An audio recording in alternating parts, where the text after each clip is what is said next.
Alors, on a d'autres coenzymes d'oxydoréduction qu'on va juste donc donner, citer, on va pas trop s'attarder là-dessus. Il y a ce qu'on appelle l'acide lipoïque ou thioctique, donc où il y a un pont disulfure SS avec bien sûr une fonction d'acide carboxylique.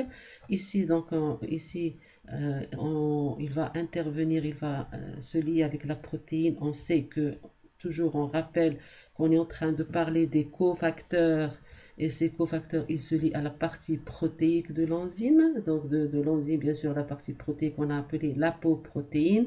Ici vous remarquez voilà le coenzyme qui est là, il va se lier à la partie enzymatique, à la partie protéique par NH, par cette partie là, donc c'est une liaison peptidique qui se fait entre les deux. Et bien sûr on a donc là, quand il s'est lié et quand la réaction a eu lieu, on a ce qu'on appelle une lipoamide enzyme, c'est-à-dire on a SS, il va devenir SH. D'accord? Donc là, c'est juste l'explication de ce que je viens d'expliquer, c'est que la fonction carboxylique permet à l'acide lipoïque de se lier d'une façon covalente à l'enzyme par l'intermédiaire d'une fonction amide entre un résidu lysine de l'enzyme et la fonction carboxylique de l'acide lipoïque. Il intervient dans les réactions, donc à chaque fois quand je vous donne un cofacteur, il intervient dans quel type de réaction. Toutes ces réactions, vous allez les voir par la suite dans le cours de métabolisme proprement dit. Donc, il intervient dans la décarboxylation oxydative de l'acide alpha. Donc, ici, c'est alpha cétonique. Cet acide intervient dans les réactions, on parle bien sûr de l'acide lipoïque, il intervient dans les réactions d'oxydoréduction par ouverture du pont disulfure SS. Donc, c'est ce que on a vu précédemment. Bon, on a d'autres cofacteurs. Notre cofacteur, c'est le glutathion. Le glutathion, c'est un tripeptide formé de l'acide L-glutamique, de la L-cystéine et du glycocol. Normalement, vous connaissez, c'est quoi la L-glutamique, c'est soit la cystéine, c'est soit le glycocol. Donc, c'est un tripeptide qu'on appelle le glutathion. Le glutathion, il permet de maintenir sous forme réduite certains groupements thiols en évitant la création des ponts disulfures. Donc c'est à peu près comme la réaction qu'on avait vue avec l'acide lipoïque, c'est à peu près la même chose ici. Donc voilà, donc ici c'est le glutathion SH, c'est-à-dire on a dit qu'il y a un pont disulfure. Donc on n'oublie pas que on est en train de parler des coenzymes d'oxydoréduction. Et donc on passe donc toujours de la partie, donc ici on aura glutathion SH à glutathion SSG, c'est-à-dire formation ici d'un pont disulfure. Un autre, toujours dans ces types de cofacteurs, on a la vitamine C.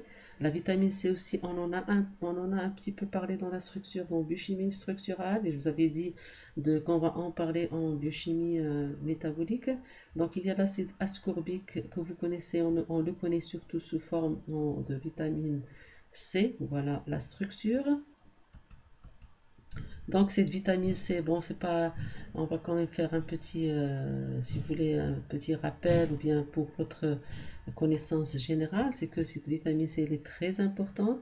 Sa déficience, elle provoque, si on n'a pas la vitamine C, on a ce qu'on appelle le scorbut. C'est une maladie de tissu conjonctif. On a des lésions cutanées. Et cette maladie, elle est connue depuis le XVIIIe siècle chez les marins qui se nourrissaient que de conserves de salaisans, c'est-à-dire de conserves salées, et donc ils ne prenaient pas beaucoup de vitamine C. Il y a eu des maladies qui sont apparues, en fait, parce qu'ils avaient ce manque de la vitamine C.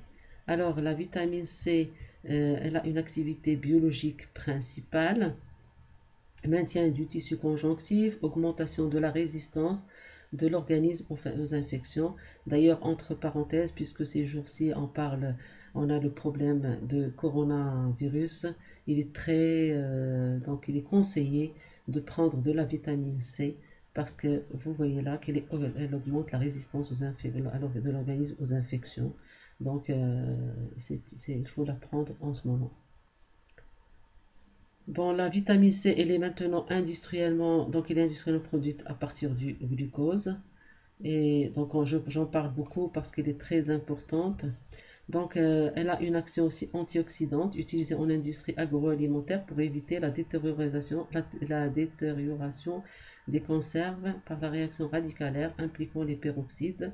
Donc puisqu'elle a un effet antioxydant, on l'utilise donc dans les conserves pour éviter l'oxydation des boîtes de conserve.